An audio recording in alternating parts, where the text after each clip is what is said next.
It was the scoop of the century. WikiLeaks lifts the curtain on the secret communications between Washington and the diplomats that we have stationed all over the globe. I'm not aware of any release of information in human history comparable to the amount that was released via WikiLeaks. These were cables that showed a superpower's secret thoughts. 250,000 US diplomatic messages apparently stolen by one of their own soldiers. Turned into a global sensation by a whistleblowing website and its controversial founder, Julian Assange. I like crushing bastards. We've dug deep into the cables to uncover stories America did not want you to hear. The difference between what the US says in public and what it says in private. Last time we revealed from the cables how America treats its allies. Now we investigate how it confronts its nightmares, like how it struggles with Russian aggression. Russia was laying down a marker and saying, we're still the big dog in the neighborhood and you have to work with us. China's rising economic power. The level of United States debt to China is a national security concern. And its military might. They have a targeted approach to identify our vulnerabilities. And the ultimate threat, an Iranian bomb. I've had 3 American presidents saying Iran getting a weapon is unacceptable. From our detailed examination of the secrets within the cables, we ask if America, in an increasingly defiant world, faces losing its dominance. It's not a superpower that can click its fingers and expect the rest of the world to come to heel.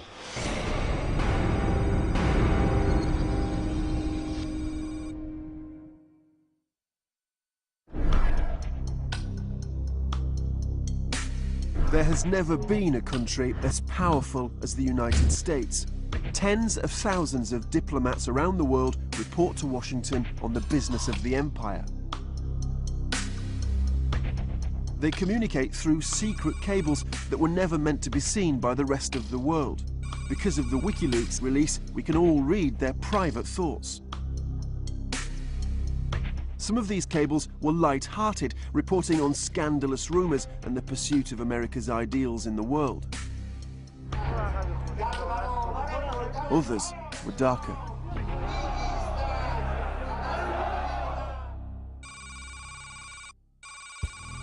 The Saudi government is still one of the major supporters of terrorism around the world.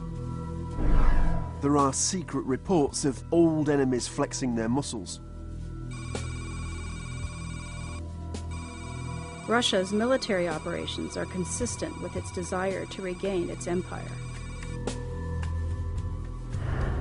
And dire warnings of the dangers of Iran with a nuclear weapon. Al-Qaeda is not going to get a nuclear bomb. Iran is just a matter of time.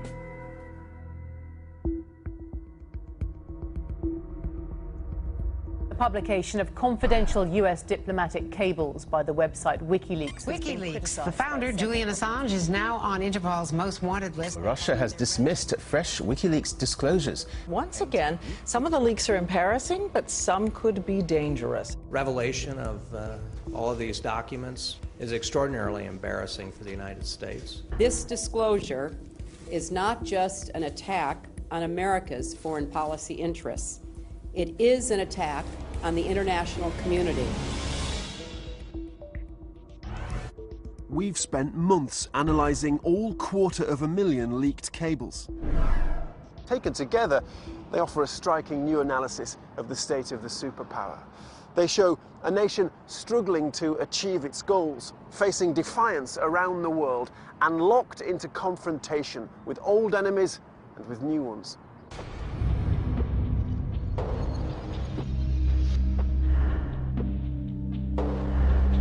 Reading the cables, there is a fear that has never really gone away. Russia. The secret documents showing the rise to power of Vladimir Putin in control of a more hostile Kremlin gives America sleepless nights. Russia's aggression is played out in the former Soviet states at its border. Bizarrely, one of the people recorded in the secret documents pointing this out is Prince Andrew. One cable describes a lunch the prince attended in the tiny Central Asian state of Kyrgyzstan. Astonishingly candid, the discussion at times verged on the rude from the British side. Snapped the Duke. The Americans don't understand geography. Never have. But behind the bluster, Andrew had a serious message. He referred to a new great game, a struggle with Russia for control in the region.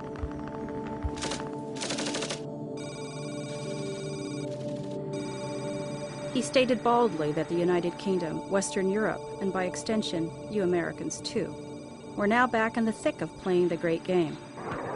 More animated than ever, he stated cockily, and this time we aim to win. One of Andrew's great concerns, as reported in the secret cables, was Russia's increasing efforts to gain influence in Central Asia. The prince's warning that Russia was a growing threat is reflected in many cables. This cable quotes the Kazakh ambassador to Washington. He says the Russians want the Americans out. Russia has zero-sum tunnel vision and wants you totally out of Central Asia. We tracked the ambassador down. It quotes you. I'm not saying that this is you, but this is what the Americans were telling themselves that you said. Whether you like the term or not, Russia is playing a new great game for all it's worth and wants you totally out of Central Asia. Of course, this is a quote of me by someone else. I do not take it as a truth. He has interpreted maybe me. Seems very clear, though. No, what I was trying to say, we will have very close and meaningful relationship with Russia. But I doubt that I said that Russia wants to kick you out completely out of the region. The cables reveal how diplomats work, the often large gap that exists between public and private. You will say, as part of your job, one thing to me and our viewers in an interview, but behind closed doors, you might say something different to somebody. No, in normal life, what you say at home sometimes is a bit different from what you say outside the home, right? Finally, we can go beyond the public statements and official platitudes and hear what diplomats really say behind closed doors, particularly on the subject of Russia. This is one of the great stories of the cables. The Cold War may be over, but America's confrontation with Russia has never really ended.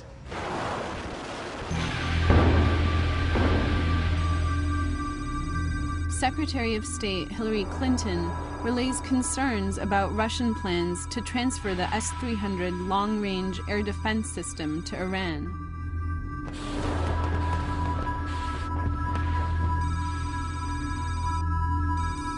The Russians are aggressively playing a high-stakes, covert game, and they consider few, if any, holds barred. First, I'd like to congratulate President Putin for being the only person that caught a fish today. We've got one fish, but that was a team effort, and the merit goes to the captain of Very thoughtful of you. In 2007, publicly, the US was trying to show how close the two countries were, Bush and Putin acting like the best of friends. I have come to the conclusion that when Russia and America speaks with, along the same lines, it tends to have an effect. But as they were cozying up for the cameras, privately US diplomats were gathering worrying rumors about the state of Russia.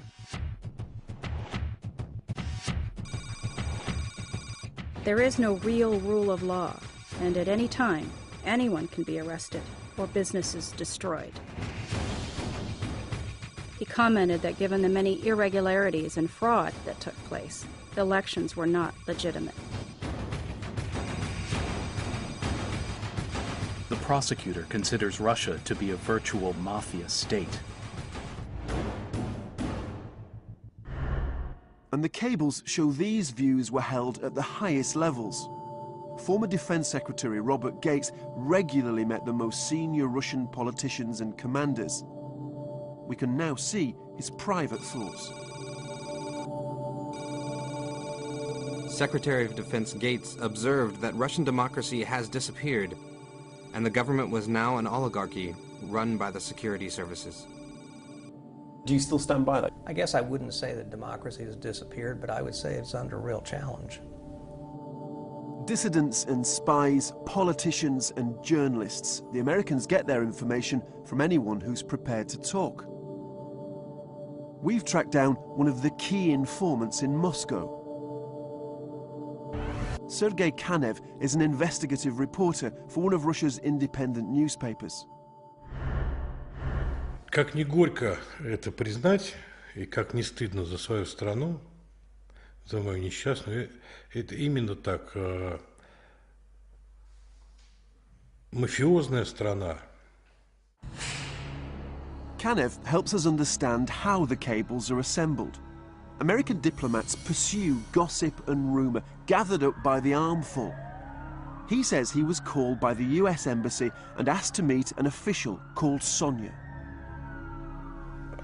Я уже, где-то там, около американского посольства, в каком-то мы ресторанчике с ней сели, пили кофе, и я ей все рассказывал. Она крела, все смотрела. Нет ли никого рядом, там какие-то мужчины все подходили. She clearly took him seriously. Kanev's views were wired back to Washington. Kanev told us everyone knows that Russia's laws do not work. But Kanev says this was low-level intelligence gathering. The woman he met appeared almost naive and seemed to know little of Russian life.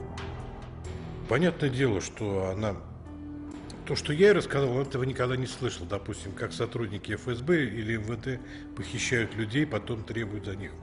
Она, конечно, этого не знала, она вот сидела так, удивляя, а что у вас такое есть? Я говорю, да.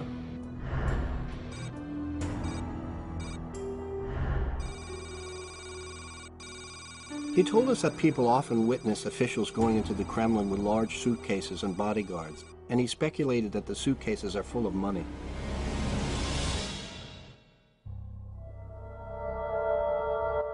The cables show that there were increasing concerns about Putin's attitude to the West.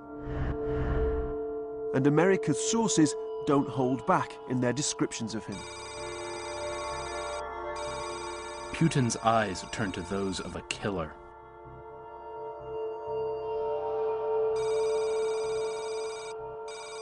The Irish Prime Minister referred to Putin as a slippery character. The cables show the Americans particularly worried about Putin's attitude to the countries around Russia. Is there a sense, do you think, that the Russians are trying to exert a bit more influence in the countries around their borders? No question about it. Should we be worried about that? We are worried about it, and it's why we try to counter it. One of the ways they did this was to encourage these border countries to join the North Atlantic Treaty Organization, NATO. The military alliance of Western countries formed to counterbalance Russia during the Cold War. The cables report Putin's attitude to NATO. Putin allegedly said it was in Russia's interest that NATO no longer exists. For 50 years, NATO had been America's first line of defense against Russia. But in recent years, it had expanded, and former Soviet countries were now part of the alliance. And to Russia's fury, NATO was now at its border. Putin being himself, a very aggressive guy, he viewed this as a very aggressive act. He felt he had to kind of break out of this encirclement that he saw NATO as having planned for him.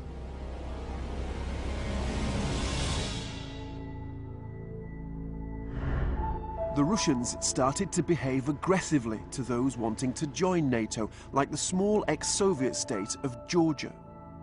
One cable reports Russia in an exchange about the supply of gas, demonstrating its power. The vice chair of the Russian parliament said, "We already warned you. Either you are on your knees to us, or your people will freeze every winter. By 2008, American advisors were training Georgian troops, and negotiations for their country to join NATO were at an advanced stage.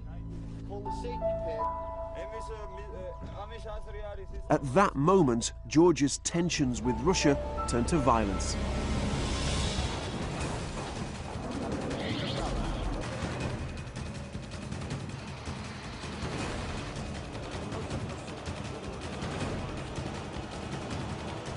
The early cables reflect America's horror. The embassy is preparing for an expected humanitarian disaster as continued Russian attacks are inflicting terror on the population. At the start of the crisis, the US was careful to condemn the violence on both sides. This situation can be resolved peacefully. We've been in contact with leaders in both Georgia and Russia at all levels of government. We have urged an immediate halt to the violence and a stand down by all troops. But the secret cables show that even though Georgia made the first strike, from the start of the fighting, US diplomats were seeing the confrontation through Georgia's eyes. Comment. All the evidence available to the country team supports the statement that this fight was not Georgia's original intention. Many of us felt that the idea of Russian tanks rolling into a neighbouring country had been banished with the end of the Cold War. What were the US saying? They were furious, and they believed that this was a bad reversion to Cold War-style politics. Many Russians believed there was more to this than a mere border dispute. Sergei Karaganov was an advisor to the Kremlin. In political terms, we were stopping the logic of indefinite NATO expansion. It was a confrontation with NATO, which we won. That's it. Russia was laying down a marker and saying, we're still the big dog in the neighborhood and you have to work with us. There were very, very high tensions. Famously, the Russian foreign minister used some expletives to me in a phone call at the time of the crisis. So it was a very charged atmosphere. And the spectre was of real conflict, not of a military kind, but of a diplomatic, ongoing diplomatic conflict. Those tensions between the West and Russia were plain to see. But the cables allow us to go inside the room to see the extraordinary personal nature of the confrontation between the West and Russia. The Americans report that when the French President Nicolas Sarkozy meets the Russians to talk about a peace plan for Georgia, he ends up attacking the Russian foreign minister. The atmosphere during the negotiations was quite charged and at times became openly hostile. Sarkozy at one point grabbed Foreign Minister Lavrov by the lapels and called him a liar in very strong terms. Russia routed Georgia's army, and America was powerless to stop it. The cables show how other countries around Russia reacted to the war.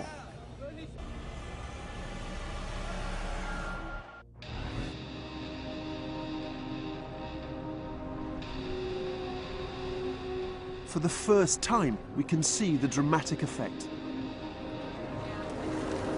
This cable reflects the fear felt in the former Soviet state of Estonia. Since last year's war in Georgia, Estonian opinion makers now believe a Russian invasion of the Baltics is a possibility.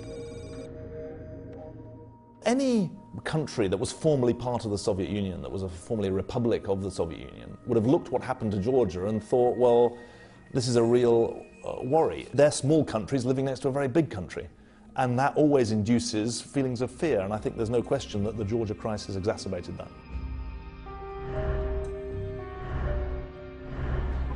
Estonia was already a member of the NATO alliance. But in 2008, after the war in Georgia, that was no longer enough to make it feel safe. What the Baltic states wanted was a plan. They'd been in NATO for 4 years, but unbelievably, there was no strategy in place to protect Estonia from attack. Kurt Volker was the US ambassador to NATO. Now, I came at this from having worked on NATO issues for 20 years, and my instinctive reaction was that what they're asking for is perfectly normal. It's a defensive alliance. Our obligation by treaty is to defend each other if attacked, and the prudent and responsible thing to do is therefore make plans. There was initially a murmur or a wave that said, oh, no, that would be provocative. And for the first time, the cables allow us to see into this secret crisis at the heart of the Western Alliance. Throughout 2009, attempts were made to come up with a plan.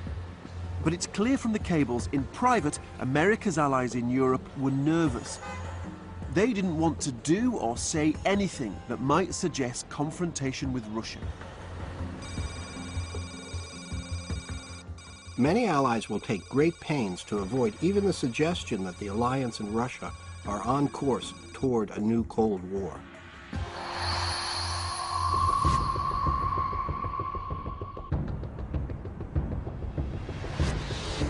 This is now a serious issue for the West. If NATO can't agree on a plan to protect the nervous Baltic states from Russia, then NATO itself is threatened. So this is a kind of Cold War-style crisis happening in the 21st century and happening in secret. The issue being how the West protects itself from Russian aggression. Unless consensus can be achieved within the alliance, the Baltic states will continue to lose faith in the alliance, undercutting a key U.S. strategic objective. These were very sensitive times. At the end of 2009, NATO made a public approach to Russia for help in Afghanistan. In private, they were concluding plans, known as Eagle Guardian, to protect the Baltic states from any Russian threat. The plans made clear where NATO units were to be deployed in the event of an attack. But it was decided to keep the plan secret and not just to keep it from the Russians. We found a cable that suggests the secrecy was essential to the unity of NATO itself.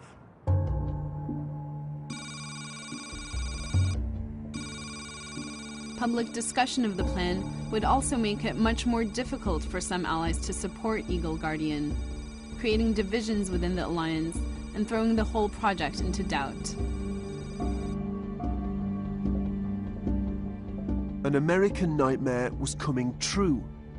Rumors of the Eagle Guardian plan had already been around before the cable release. But through WikiLeaks, the Russians could now see the detail. Я считаю, что то, что произошло сегодня, потеря лица, это удар по репутации Североатлантического альянса. And some in Russia believed the deal and the secrecy showed how weak NATO had become. It showed us simply that the obvious fact that NATO is not a very unified alliance. Nobody in Europe wants the return of the Cold War like some weird persons in the White House or in the State Department. I dare to say to my military commanders that if we wish we could attack, NATO would collapse. After the whole cable release, there was fury in the Russian government at the way their country had been portrayed, and with the people who had helped the Americans. Все с интересом. Ну, с другой стороны, я слышал там, вот, ты с ней встречал, ты предатель Родины. Ну, ты бред. Я даже не придавал значения, кому потом она передаст то, что я... Я же не врал ничего, правильно? Мне чего бояться-то? Вот, ну... Вот так. Ощущение потом, конечно, когда все прочитал, как будто в щелочку смотрели мне, как будто я раздевался и вот это подсмотрели. The cable leak affected relations at the highest levels. What do you think it did to the relationship between the United States and Russia? Without any question, individual relationships are harmed, and many ambassadors will tell you that they were harmed, that relationships they had spent a long time building, there's a real chill. America's alliances weren't strong enough to contain its old enemy, Russia. But the cables show the US also has a difficult relationship with the world's rising power, China.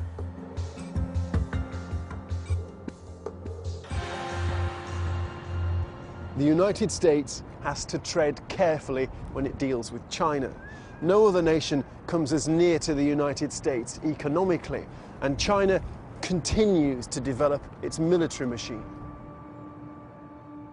The cables reveal a major military confrontation with China that happened largely in secret. It started in January 2007 when, without warning, the Chinese army shot down one of their own satellites. They know how dependent we are on satellites for intelligence, communications, and so on. Thus, their development of an anti-satellite capability. They have a sophisticated, targeted approach to identify our vulnerabilities. Privately, the Americans registered their anger at the Chinese move, but they were determined to keep public relations warm. We don't want to see a situation where there is any militarization of space. I believe there is reason to be optimistic about the U.S.-China relationship. Behind the scenes, things were very different. The two powers were now locked into a confrontation about military power in space, and the tone of the cables was direct and angry. Any purposeful interference with U.S. space systems will be interpreted as an escalation in a crisis or conflict. And what's interesting, in contrast to the public pleasantries, is the open aggression in the cables sent to the Chinese. In one cable, sent from the then US Secretary of State Condoleezza Rice, the familiar, tactful language has gone. The United States reserves the right to defend and protect its space systems with a wide range of options, from diplomatic to military. Assistant Secretary of State Christopher Hill was one of those taking the lead in America's diplomacy with the Chinese. Condoleezza Rice, she sends a very robust cable. It even raises the prospect of the use of force. So that's an amazing sense of aggression and tension. She was obviously angry with the Chinese, as we all were. She really did let them have it, and I think they deserved it. This is the cables at their most revealing. The language now being traded between the US and China is fierce. The Chinese response to the American cables is just as aggressive. The United States should stop airing its gratuitous suspicion, groundless accusations, and endless quibble on this issue. Certainly, we put down a marker with the Chinese and made it very clear that we care about this.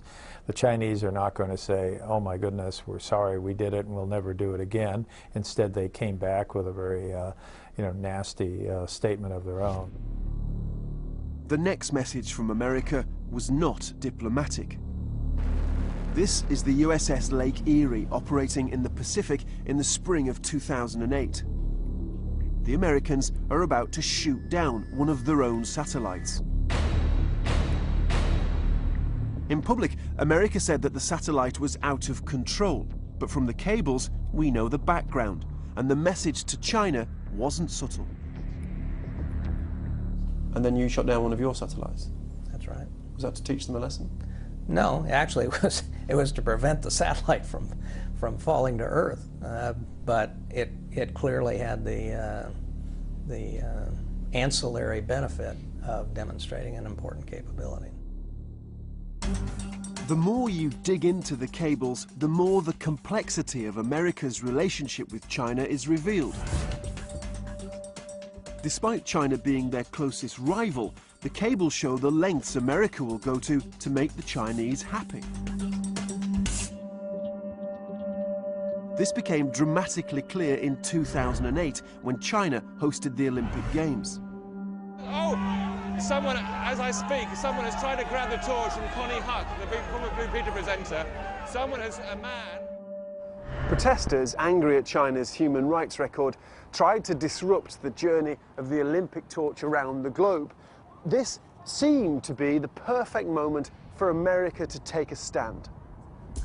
We believe in human rights and human dignity. We believe in the human condition. We believe in freedom. And we're willing to take the lead. Well, I remember when the torch runners came to San Francisco, we wanted to try and avoid some of the same incidents that, if I remember correctly, had occurred in Europe, where they had been prevented from getting to their destination. On the day the torch was to be paraded through San Francisco, the route was shortened and changed at the last moment. It was one of the few places in the world where the journey of the torch was not interrupted by protesters. America betrayed one of its own ideals, the right to protest, to appease the Chinese. And a cable from the American embassy in China suggests the gamble paid off. The lack of major incidents at the torch run in San Francisco earned us goodwill and gratitude in Beijing and has given us a degree of leverage. Some world leaders decided not to attend the Games themselves because of China's human rights record, but America chose to go.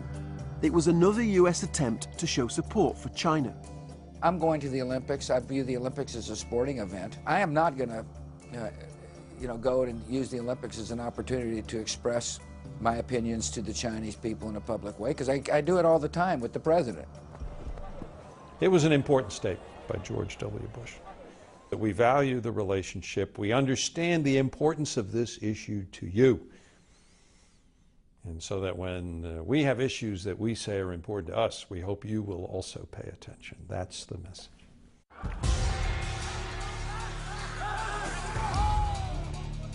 But did the strategy work? One of the issues America often raised was the human rights of Chinese citizens.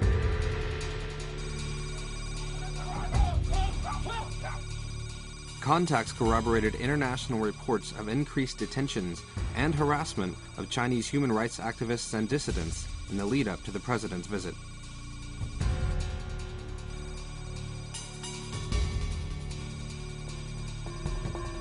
U.S. political officer conveyed the United States government's deep concern, noting reports that a lawyer was severely tortured.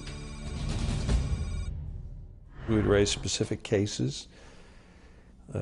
Particular individual, noted individual who's being detained, who we would urge that they release. We invariably tried to do it more in private than in public, just in terms of not antagonizing the Chinese. This is always a very delicate balance. Now, thanks to the cables, we can see who America was trying to help behind closed doors and how they did it. Ambassador expressed U.S. concern over the house arrest of Zhang Jinyan, the wife of imprisoned rights activist Hu Jia.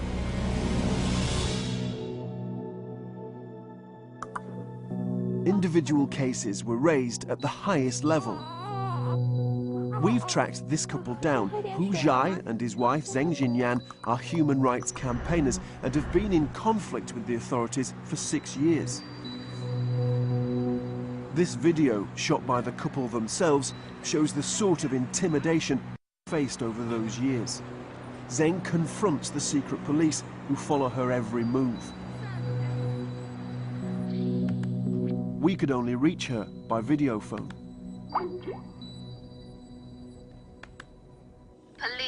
Plainclothes police started to monitor our apartment and started to follow us where we go.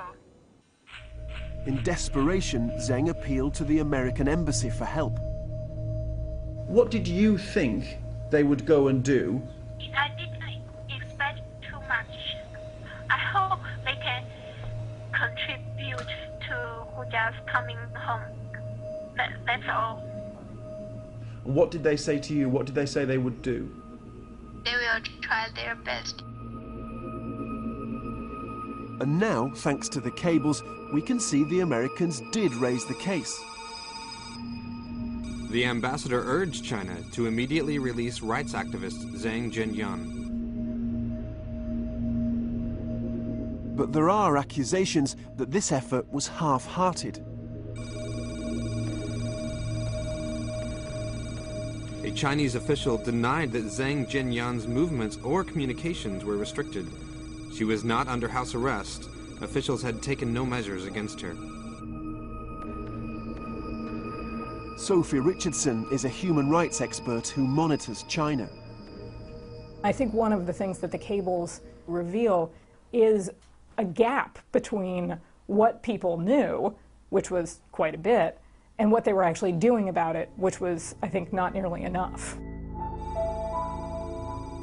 We can see in the cables America struggling to influence China in the way it would like. One of the reasons for this is China's new economic strength, a truth captured in one revelatory cable. Hillary Clinton is talking about China with her team from the State Department. Secretary Clinton noted the challenges posed by China's economic rise, asking, "How do you deal toughly with your banker?"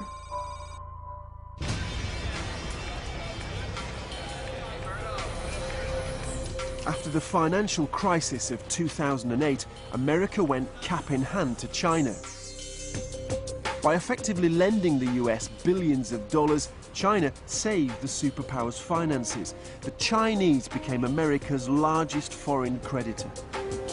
It marked a seismic shift in the balance of power between the two nations. The level of United States debt to China is a national security concern. It gives China leverage that has significant policy implications. We understand that intellectually. We, as a government, are continuing to wrestle with what do we do about that. In the months after the financial crisis, America bent over backwards to emphasize the warmth in its relationship with China. I appreciate greatly the Chinese government's continuing confidence in United States treasuries. But in private, American diplomats were watching China change, developing a new arrogance in its diplomacy. And in secret cables they thought we would never read, they make increasingly undiplomatic comments. China is making no friends with its newly pugnacious attitude. And America realizes its influence over China is diminishing. Diplomats secretly acknowledge that China is no longer listening. Little progress had been achieved, and China had not acknowledged U.S. concerns. And the cables report that China is even turning the arguments about human rights against America. China recommended the United States focus on its own human rights issues and stop acting like a human rights god.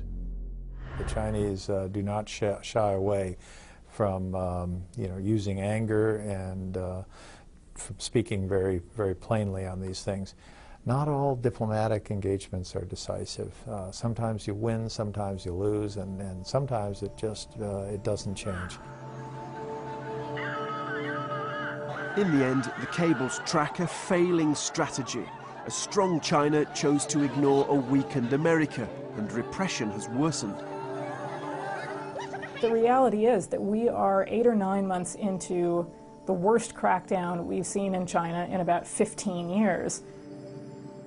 And though the US raised her case at the highest levels, little has changed for Zhang Jinyan. So what we see in that film, is that still going on? Yes, now. Until now. So there are people outside your house right now? Yes. And if anything, the WikiLeaks cables release has only served to harden the conviction of some in China that the Americans can't be trusted. I think the cables, became grist for a very conservative, kind of hardline element in China, whose entire modus operandi, modus vivendi, is you must avoid talking to foreigners. You must be very careful dealing with foreigners. The story of China, told through the cables, is a clear illustration of America's declining power. What we found is the United States struggling to deal with its new rival. But there are other nations that America sees as a far more direct threat. And going through the cables, we tracked one crisis as it grew ever deeper. America's ultimate nightmare is Iran, armed with a nuclear weapon.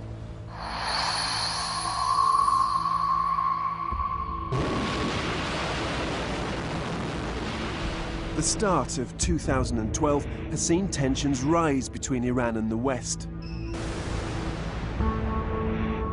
The world's nuclear watchdog says it thinks Iran could be moving even closer to a nuclear weapon.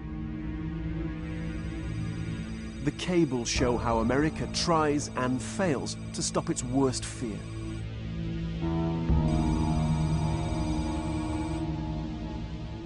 We have acquired substantial, specific information that Iran has been secretly building another enrichment facility. This facility is too small to be viable for production of fuel for a nuclear power reactor. It may be well suited, however, for a military purpose. It is possible Iran could have this capability, and we need to take it seriously. Now.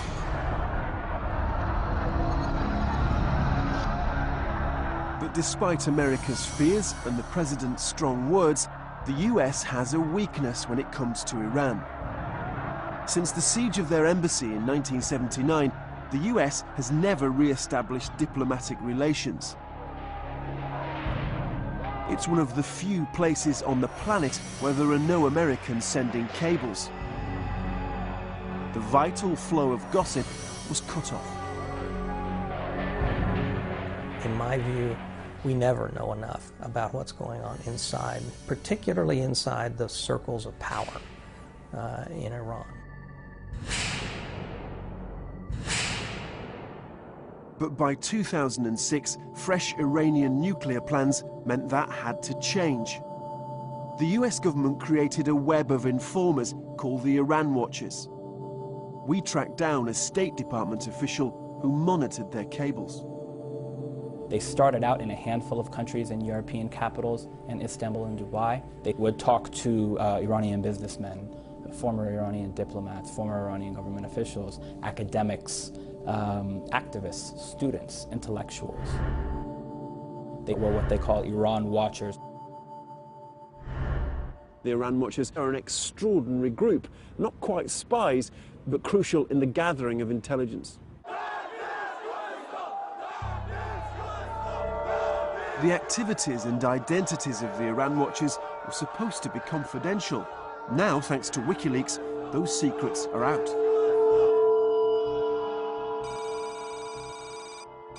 An Iranian law professor well known in Iran Watcher circles offered his views on his childhood friend, President Ahmadinejad.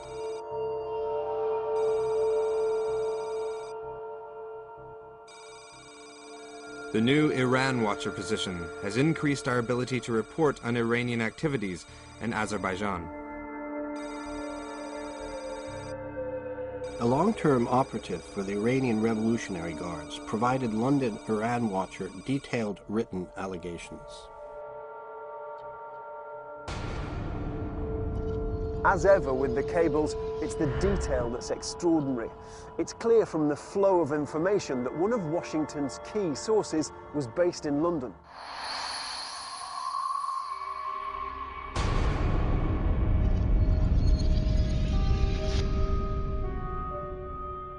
He provided the Iran Watchers based in the UK with crucial information, and we've tracked him down. A longtime embassy contact Ali Reza Nurizadeh passed a London Iran Watcher an allegation. They contact me, Ali Reza, I am so and so, I am an American diplomat working for this office. I don't like to go to embassies or sitting in a coffee shop outside, then somebody see, oh, I saw Ali Reza talking to this American spy or something.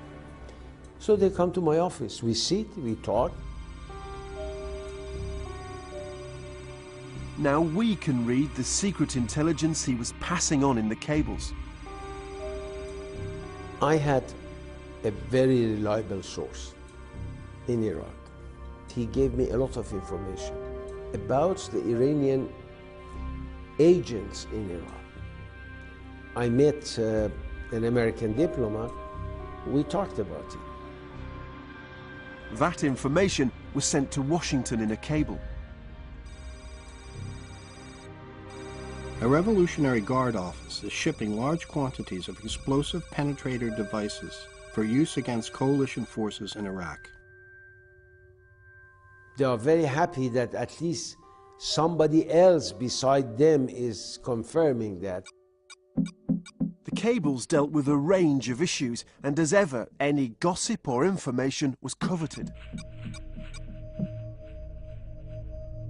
In mid-2009, accusations of a rigged election in Iran led to violent protests on the streets.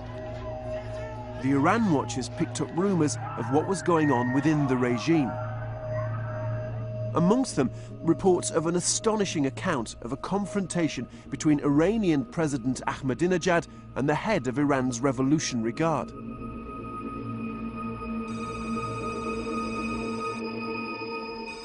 Ahmadinejad's statements infuriated Revolutionary Guard Chief of Staff Mohammad Ali Jafari, who exclaimed, "It is you who created this mess." Source said that Jafari then slapped Ahmadinejad in the face, causing an uproar and an immediate call for a break in the meeting, which was never resumed. It's one of the most shocking revelations in the cables, the sort of rumour the Americans were desperate for. That was absolutely true. The knowledge about that event was only between a bunch of people, only about 7, 8 people. And when it came out, everybody was shocked. You know, when you get a cable like that, that's a big deal. If it ends up being true, demonstrates very significant fissures within the Iranian government. The types of fissures that could potentially be irreparable, and the consequences and repercussions of that potentially endless. Whether the rumour is true or not is impossible to test, but it's clear the Iran watchers have plugged an intelligence hole for the US. Their significance is beyond doubt. There's no question that since this process of the Iran watchers has been institutionalized, it's improved the understanding of Iran within the US government exponentially.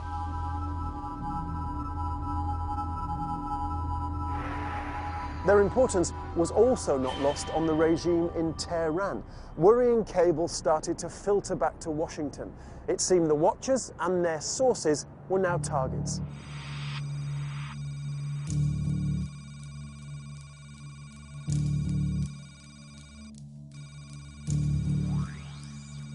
A number of State Department Iran watchers have seen both professional contacts and friends in Iran suffer harassment, intimidation, detention, and worse. And Ali Nourizadeh claims he was one of the sources targeted. They tried to kill me. They sent their agent, a young man who came and showed too much interest in me. And he followed me for a while. I went to United States because he was an American citizen, so he just came back from Iran and met me in the United States. Nourizadeh's claim is supported by a secret cable which identifies the young man as an Iranian called Sadakinya. The FBI was already secretly tracking him.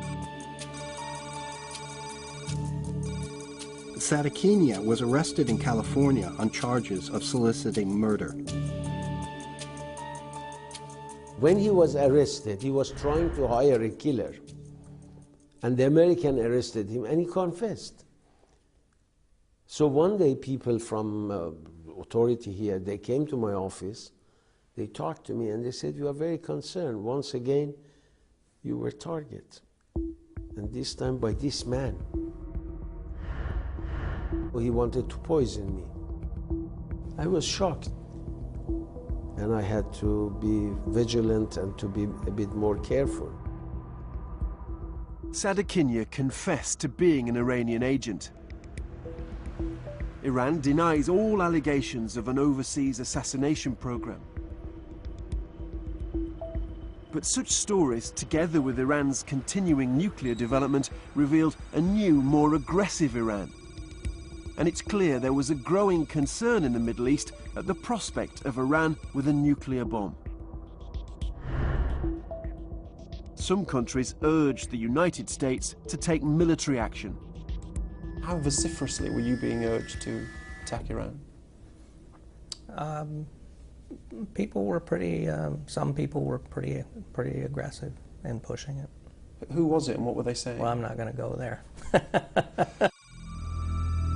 But now we know, thanks to the cables. Many of the calls, perhaps not surprisingly, came from Israeli politicians, like Cabinet Minister Yuval Steinitz. In Steinitz's view, Iran would not change its stance unless it saw that brute force might be used.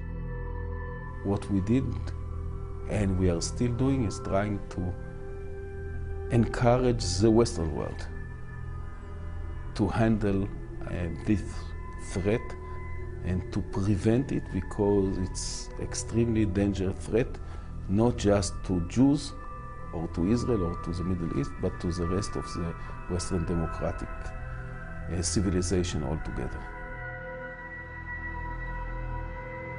But the cables also contained a much bigger revelation. It wasn't only Israel that was calling for action. It was Iran's Arab neighbors too, places like Saudi Arabia.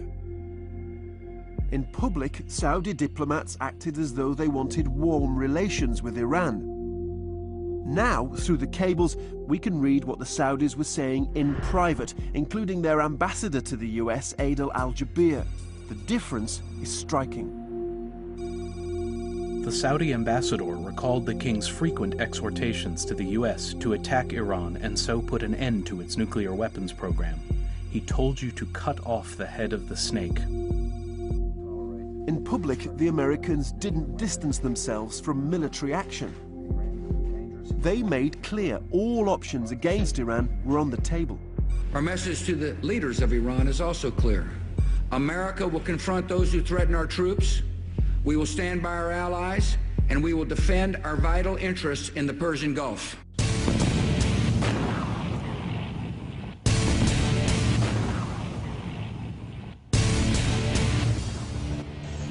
The enemy has made its intentions clear.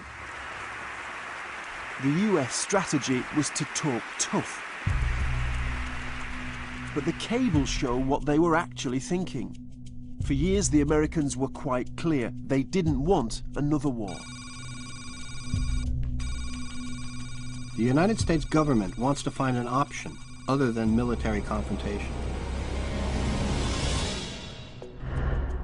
So what could America do? It didn't want to fight, and Iran didn't seem keen to talk. Well, faced with such limited options, they chose a different path, to try and strangle the Iranian regime with sanctions.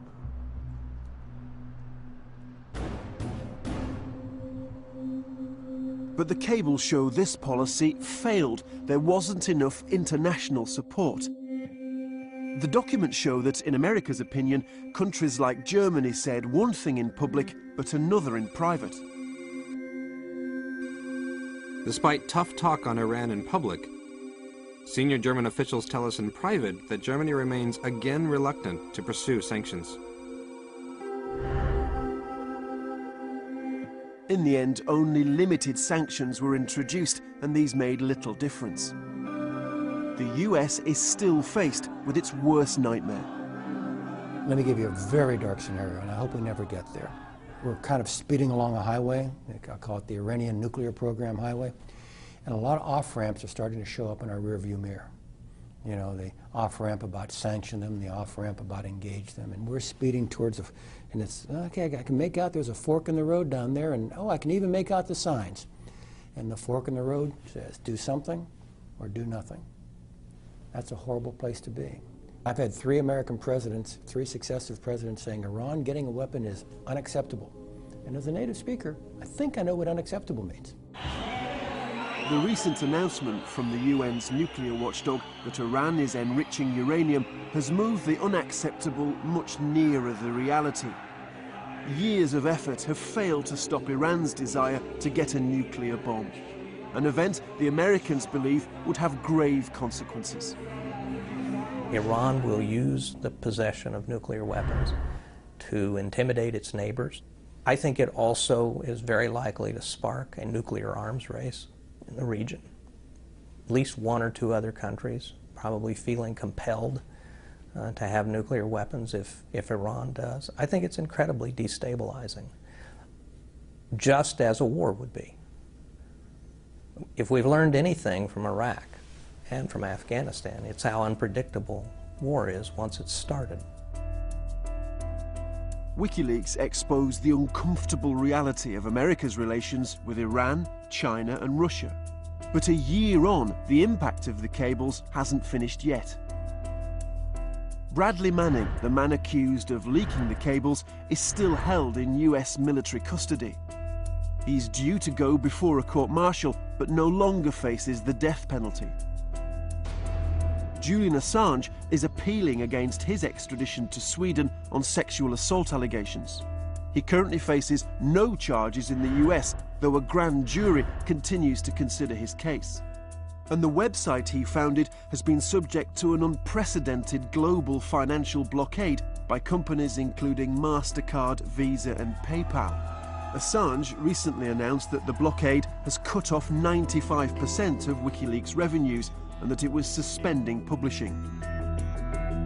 The website now carries this message.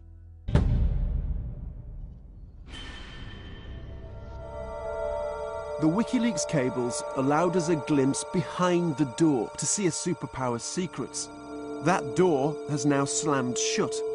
Many Americans believe long-term the leaks will not cause significant damage and the US remains the world leader. The U.S. is still the indispensable power. That nothing in the international environment gets done in a constructive way unless the United States plays a central role.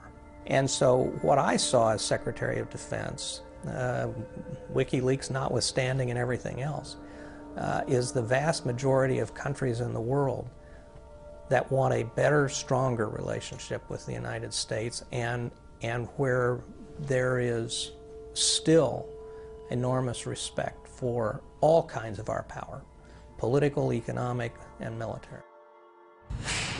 But others believe the cables show America is a declining power. People were a bit disturbed how ineffective the United States were, that they were allowed these leaks. That came on the background of other failures of the US government, starting with Iraq through Afghanistan to the internal debt crisis. So that diminished the weight and the respect towards the United States, which is unfortunate.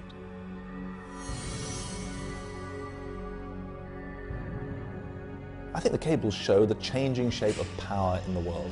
America remains the one global superpower, politically, economically, militarily. But it's not a superpower that can click its fingers and expect the rest of the world to come to heel. Hidden in these secret documents are American dreams that died and nightmares that came true. They show the ambition, the scale, and at times the honesty of a superpower's secret life. And they also may reveal the places and problems that in the end might weaken US power for good.